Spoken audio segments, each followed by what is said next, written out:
Hello everyone, welcome to my channel. तो शुरू करते हैं आज का ब्लॉग। और ये करवा चौथ के एक दिन बाद पोस्ट होगा। और ये है मेरा मेहंदी लुक।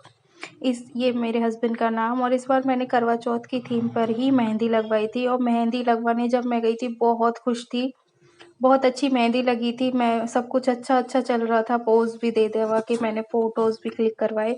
पर जैसे ही मैं मेहंदी लगवा के घर आई, मेरे को इतनी तेज फीवर आया, बहुत ज्यादा फीवर आ गया था मेरे को 2 बजे, करवा चौथ से एक दिन पहले। फिर रात को भी मुझे फीवर आ चुका था। तो काफी दिक्कत हुई मुझे आज इस बार करवा चौथ रखने में। और मैं इस बार तैयार भी नहीं हुई अच्छे से। जो नॉर्मल मेकअप लुक होता है वही करा मैंने। कुछ भी ब्लॉग भी नहीं बना पा रही थी, तो बस फोटोज ही डाल रही हूँ यहाँ पे। इस तरीके से मैं तैयार हुई थी। और दवाई भी नहीं ले सकती थी क्योंकि कुछ खाना पीना भी नहीं था। तो सुबह से ही बुखार आ रहा था। हैप्पी करवा चौथ टू ऑल। तो ये देखो मेरी मेहंदी, बहुत अच्छा कलर आया है मेरी मेहंदी का। ये देखो मैंने करवा चौथ थीम पे बनवाया था। यहाँ पे लिखा है हैप्पी करवा चौथ। और ये मैंने मेरे हस्बैंड का नाम लिखवाया है यहाँ पे, मनोज करके। और एक यहाँ पे करवाया, उनका निकनेम लिखवाया है यहाँ पे, सोनू करके। और काफी सुंदर डिजाइन लगाया है उसने यहाँ पे। ये करवा चौथ का है, थाली लोटा वोटा बना हुआ है यहाँ पे। और ये चांद बना हुआ है यहाँ पे। तो मुझे बहुत अच्छा लगा ये डिजाइन, बहुत पसंद आया। और कलर भी बहुत अच्छा आया है मेरी मेहंदी का। तो टच वुड, मैं तो यही दुआ करती हूँ कि सब लोगों की जिंदगी में खुशियां बनी रहें। तो कल जब मैं 2 बजे मेहंदी लगवा के आई, मैं 2-3 दिन से ना सुबह जल्दी काम कर रही थी। मुझे पार्लर भी जाना था, मुझे मेहंदी लगवाने भी जाना था। मेरा बच्चा 12 बजे घर आ जाता है, तो मैं उससे पहले फ्री होना चाहती हूँ हर चीज से, क्योंकि मैं उसे ले जाना नहीं चाहती कहीं पे भी, किसी भी मतलब जगह पे जहाँ पे उसका कोई काम नहीं है वहां पे। तो मैंने ना 2-3 दिन से जल्दी नहा रही थी, ठंडे पानी से नहा रही थी। आई थिंक इसकी वजह से। और कल मैं जब दोपहर को 2 बजे मेहंदी लगवा के आई, तब मुझे एकदम से बुखार आ गया। और बुखार भी ऐसा कि मुझे ना ठंड लगने लग गई, कपकपी जो होती है ना, शिवरिंग जो होती है, वो होने लग गई। फिर मैंने चादर ओढ़ा, दवाई ली। बात के पापा तो थे नहीं, उमांत को भी सुला दिया जल्दी जल्दी, मतलब जबरदस्ती डांट डपट के। फिर रात को भी मुझे ना 2:30 बजे के करीब फिर से बुखार आया। ऐसे ही ठंड लगने लग गई। तो मैं फिर दोबारा से ओढ़ के सो गई। अब मैंने दवाई शाम को तो ले ली थी दवाई, पर 2-2:30 बजे मैंने सोचा पता नहीं ले सकते हैं कि नहीं ले सकते, मैंने नहीं ली। फिर मेरे हस्बैंड उठे 3:30 बजे करीब, तो फिर उन्होंने मुझे दवाई दी, तो मैंने ले ली थी। फिर 5 बजे मैंने नारियल पानी पिया था। नारियल पानी पी के मैं सो गई। सो के उठी मैं 7 बजे 8 बजे मेरे हस्बैंड जाते हैं और मेरा बच्चा भी जाता है। उन दोनों के लिए टिफिन बनाया। मेरी आंखें ही नहीं खुल रही थी, बिल्कुल भी नहीं खुल रही थी मेरी आंखें। मैंने जैसे तैसे करके ना टिफिन बनाया उनका, और टिफिन बना के मैं सो गई। मैं 8 बजे सो गई थी, सच बताऊं। मैं वैसे कभी सुबह के टाइम उठने के बाद दोबारा नहीं सोती हूँ। ये फर्स्ट टाइम था, वो भी त्योहार वाले दिन। सही नहीं रहता त्योहार वाले दिन, आपको एनर्जेटिक रहना चाहिए, अच्छी चीज होती है वो। पर मेरी तबीयत बिल्कुल भी ठीक नहीं थी। तो मैं ना 8 बजे वो लोग गए और मैं पर्दा वर्दा बंद करके सब सो गई। मैं उठी फिर 11 बजे से 12 बज रहे हैं अभी। अब वो आने वाला है, तो मैं बस ये वीडियो शूट कर रही हूँ, क्योंकि फिर वो करने नहीं देता है मुझे। तो बस मैं नहाई हूँ, पोछा झाड़ू वगैरह लगाया है, मंदिर की पूजा करी है, और कोई काम नहीं किया। किचन का काम भी अभी पड़ा हुआ है। किचन वैसे साफ पड़ी है मेरी, मैंने ना साथ ही साथ साफ कर देती हूँ मैं, खाना बना के टिफिन बना के। गंदी नहीं है, पर मुझे जो पूजा का खाना बनाना है वो मैं बाद में बनाऊंगी। तो बस ये है। पता नहीं क्यों इतना मेरे को करवा चौथ पे कभी आया नहीं। मतलब मेरी आंखें भारी हो रही हैं, खुल ही नहीं रही हैं मेरी आंखें, पता नहीं क्या हो रहा है। और कोई और है भी नहीं, मैं अकेली हूँ यहाँ पे। मतलब मेरी सासू माँ जेठानियाँ वगैरह कोई नहीं है, मैं अकेली हूँ। तो इस टाइम पे ना आपको फैमिली की बहुत जरूरत पड़ती है, मुझे भी पड़ रही है। और मैं ये जो सासू माँ के ऊपर वीडियोस बनाती हूँ ना, मेरे मेरे और मेरी सासू माँ के बीच में ना बहुत अच्छे संबंध है, ऐसा कुछ नहीं है। वो तो एक कंटेंट वीडियोस होते हैं और कुछ नहीं। वरना मेरी सास तो मुझसे बहुत प्यार करती है और मैं उनकी बहुत इज्जत करती हूँ। और मेरे हस्बैंड तो सबसे छोटे हैं, उनके बेटे हैं सबसे छोटे वाले। तो इस वजह से तो आप बताइएगा मेरी मेहंदी कैसी लगी। और तोड़ तोड़ के जो भी मुझसे मतलब शूट हो पाएगा वो वाला व्लॉग मैं इसमें बनाऊंगी। जरूरी नहीं है मैं पूरा व्लॉग नहीं बना पाऊंगी, मे भी शायद, क्योंकि मैं सुबह से सो ही रही थी, मैं कुछ भी नहीं कर पाई और मुझे आता भी नहीं है कि कैसे क्या बनाना है क्या करना है। मेरे को जो शूट हो जाएगा मैं वो ऐड करती जाऊंगी इस व्लॉग में। तो आई होप आपको ये व्लॉग पसंद आएगा। तो आप मुझे बताइएगा और कमेंट करके बताइएगा आपको मेरी मेहंदी की डिजाइन कैसी लगी। मुझे बहुत सुंदर लगी। ठीक है, तो हैप्पी करवा चौथ टू ऑल। बाय। तो बस मैंने वीडियो शूट करने के बाद यहाँ पे 1-2 रील बनाई। मेहंदी तबीयत थोड़ी सही नहीं थी पर मुझे लगा कि थोड़ा एक्टिव रहूंगी तो मैं भी शायद कुछ कर पाऊंगी। और यहाँ पे मैंने कुछ भी नहीं किया था, बिंदी और लिप बाम लगा रखा था बस। और यहाँ पे 1-2 रील बनाई। वैसे मुझे नाचना आता नहीं है पर मैंने सोचा चलो कर लेते हैं, तो कर लिया था। अभी भी मैं जब ये वॉइस ओवर कर रही हूँ तभी भी मेरी तबीयत ठीक नहीं है, पर मैं कर रही हूँ कि कर देती हूँ इसको। उसके बाद मैं चली गई किचन में और यहाँ पे बज रहे थे 2 बज रहे थे। और यहाँ पे मैंने आटा छलनी से छाटा।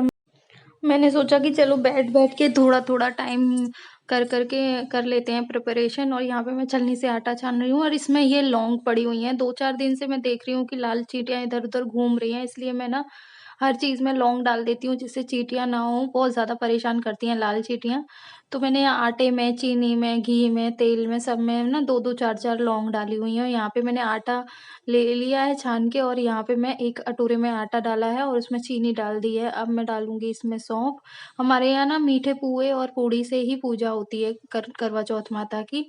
और यहाँ पे मैं इसका घोल प्रिपेयर करके रख दूंगी ताकि ये फ्लफी हो जाए टाइम से। ठीक है, तो बस ये घोल के ढक के रख दूंगी और मैं जब भी इसे बनाऊंगी तब बना लूंगी अच्छे से। और यहाँ पे पता नहीं मैं क्या क्या कह रही हूँ, मुझे समझ में नहीं आ रहा। ठीक है, इसी के बारे में बता रही होंगी जो भी है। और मेरी तबीयत सही नहीं है। यहाँ पे भी मैं क्या कहते हैं आटा, यहाँ पे मैंने डाली है थोड़ी सी अजवाइन, नमक। ये लास्ट ईयर का करवा है मेरा जिसमें मैं नमक रखती हूँ। इसको फेंकती नहीं हूँ मैं जल्दी से, जब तक ये यूज होता है तब तक यूज कर लेती हूँ। और ये इसमें नमक ना सीलता वीलता भी नहीं है, पानी वानी की अगर बूंद गिर जाती हैं तो। फिर इसके बाद मैंने इस यहाँ पे लगाया है पूड़ियों का आटा और मैं लूज ही आटा लगाती हूँ, मुझसे ज्यादा टाइट आटा नहीं लग पाता है। तो बस ये प्रिपेयर करा मैंने। अब यहाँ पे लगाया है थोड़ा सा घी लास्ट में। और ये मैं लगा के रख दूंगी अच्छे से। और मुझसे सच में बहुत दिक्कत हो रही थी, फर्स्ट टाइम ही ऐसा हुआ है। फिर मैं चली गई थी रेस्ट करने। और यहाँ पे प्रिपरेशन हो गई है मेरी, आटा लग गया है, आलू हो गए हैं और घोल बना के तैयार रख दिया है। और मैं चली गई थी रेस्ट करने के लिए कि 5 बजे आऊंगी और फिर करूंगी काम। अब मैं आ गई हूँ 5 बजे फिर से किचन में और मैंने यहाँ पे सब्जी छौंकने की तैयारी कर ली है। यहाँ पे मैं देख रही हूँ कहीं चींटी वीटी तो नहीं आ गई फिर से, क्योंकि चींटियां आजकल बहुत घूम रही हैं पता नहीं क्यों। और वो रेड वाली जो होती है ना, छोटी छोटी बारीक बारीक वाली, वो वाली चींटियां घूम रही हैं बहुत ज्यादा किचन में। बॉर्नवीटा में भी हो गई थी बच्चे के। तो मैंने यहाँ पे कद्दूकस किया। मैं वैसे मिक्सी में पीस लेती हूँ टमाटर को, पर अभी वो सो रहा था उमान, तो मैंने मिक्सी नहीं चलाई। मैंने कद्दूकस करा टमाटरों को और यहाँ पे मैं आलू आलू की सब्जी बनाऊंगी। ये और फिर मसाले डाल दूंगी। कभी ऐसे टाइम पे ही आपको फैमिली की सबसे ज्यादा याद आती है, जब आपके पास कोई भी नहीं होता है, आप अकेले होते हो और त्योहार होता है। फैमिली की इम्पोर्टेंस ना जो बाहर रहते हैं ना वो सबसे ज्यादा समझ सकते हैं। जिन लोगों की फैमिली उनसे दूर रहती है, जो मैरिड कपल हैं, जो हस्बैंड वाइफ हैं, माँ बाप से दूर रहते हैं, जो लड़कियां माँ बाप से दूर रहते हैं, भाई बहन से दूर रहते हैं, वो ना एक दूसरे की इम्पोर्टेंस बहुत अच्छे से समझते हैं। तो ये नहीं सोचना चाहिए कि वो सिचुएशंस होती हैं कुछ ऐसी जब इंसान का मूड खराब हो जाता है या कुछ समय ऐसा आ जाता है कि इंसान के बीचों में ना मतभेद हो जाते हैं, वो हो जाता है और कुछ नहीं होता है, टाइम से सब कुछ ठीक हो जाता है। और यहाँ पे मैंने इसको खोला और देखो ये मुझसे फैल जाएगा, फैल गया है ये यहाँ पे बहुत ज्यादा। अब मैं इसको साफ करूंगी। एकदम से कभी नहीं फैलता मुझसे तेल वेल, और आज मुझसे तेल फैल गया था तो मैंने यहाँ से साफ भी कर दिया है। अब मैं यहाँ पे आलू डाल रही हूँ और एक तरफ मैंने ऑयल गर्म होने के लिए रख दिया है जिसमें मुझे पकौड़ियाँ सेकनी है। अब यहाँ पे मैं सब्जी भी तैयार कर रही हूँ और पकौड़ी। इस टाइम तक ना मेरी हालत बहुत ख़राब हो गई थी। सच बताऊँ, ये अभी अभी तो मैं फिर भी खड़ी थी, काम भी कर रही थी, पर पूड़ियाँ बेलते टाइम तो मेरी हालत बहुत ख़राब हो गई थी। मेरे से खड़ा ही नहीं हुआ जा रहा था। बहुत मुश्किल से मैं खाना बनाया मैंने, और खाना भी अच्छा नहीं बना था क्योंकि पता नहीं क्यों फिर चली गई थी मैं तैयार होने के लिए, और तैयार भी मैं कुछ ज़्यादा नहीं हुई थी। बस काजल, बिंदी, लिपस्टिक, सिंदूर ही लगाया था। मैंने कोई फाउंडेशन वाउंडेशन नहीं लगाया क्योंकि मुझसे हो ही नहीं रहा था कुछ भी। फिर मैंने माता रानी के सामने बैठ के अपनी ज्वेलरी पहनी, मंगलसूत्र पहना। ये मैं माता रानी के सामने ही रख रखी थी सारी चीज़ें, सारी ज्वेलरी मैंने माता रानी के सामने ही रख रखी थी चौकी के पास। तो वहीं पे बैठ के मैंने सारी ज्वेलरी वगैरह पहनी। यहाँ पे मैं ये जितनी भी ज्वेलरी पहन रही हूँ वो सारी गोल्ड की ही है। आर्टिफिशियल ज्वेलरी नहीं पहनी थी मैंने इसमें, क्योंकि कुछ भी किया ही नहीं था ना, मन ही नहीं कर रहा था। मतलब ऐसा लग रहा था कि बस हो जाए, बस व्रत हो जाए, पूरा चाँद वाँद देख लूँ मैं। यहाँ पे पायल बिछुए भी पहन लिए थे मैंने, महावर, मेहंदी वगैरह सब लगा लिया था। पूजा तो मैंने अच्छे से करी थी, मन से करी थी, और तैयार भी मैं मन से हुई थी। पर ये नहीं है कि मैं जैसे हर साल होती हूँ ना, वैसा नहीं था इस बार, बहुत अलग था। और यहाँ पे हमारे यहाँ ना श्रृंगार करने के बाद, नॉर्मली भी आप चूड़ी पहनते हो ना तो धरती माता के पैर छूते हैं। अब मैं यहाँ पे फर्स्ट फ्लोर पे रहती हूँ तो फिर मैं छत जो भी मतलब है मैं वहीं पे पैर छू लेती हूँ धरती माता के। अपने नहीं छू रही हूँ, ये मत सोचना कि मैं अपने पैर छू रही थी।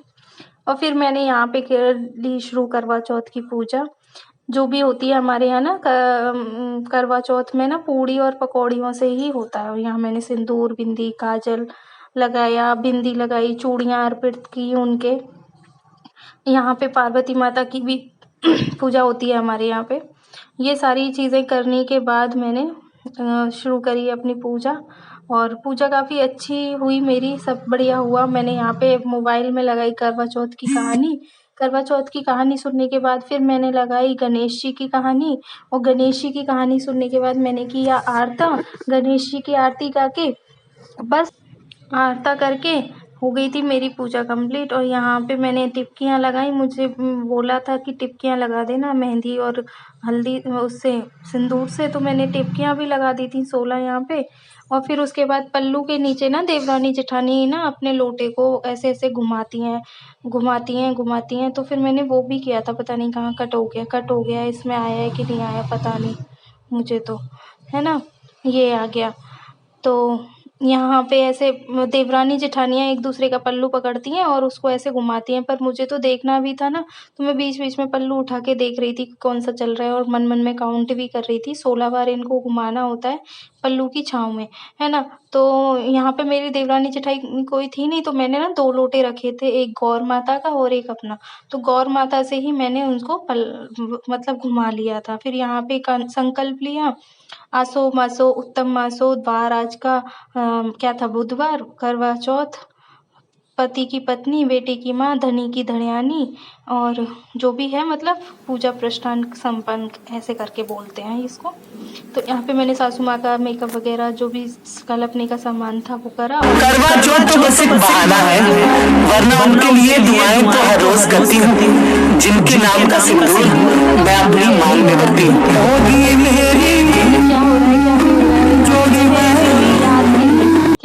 नेक्स्ट ईयर मुझे याद रहे कि मैंने कैसे कैसे क्या किया था, उसलिए मैंने ना ये किया। उसके बाद हम चांद देखने चले गए भाई साहब, 9:15 बजे चांद निकला था हमारे यहाँ पे, है ना। और फिर उसके बाद यहाँ पे मैंने चांद को अर्घ दिया, और मैंने लगा रखा था कैमरा कि मैं वीडियो बनाऊंगी, और मेरे पति देव आके कैमरे के सामने ही खड़े हो गए। और कोई भी वीडियो अच्छे से नहीं बन पाई, पैर छूने की, चलनी में देखने की, कुछ भी नहीं हो पाया। थैंक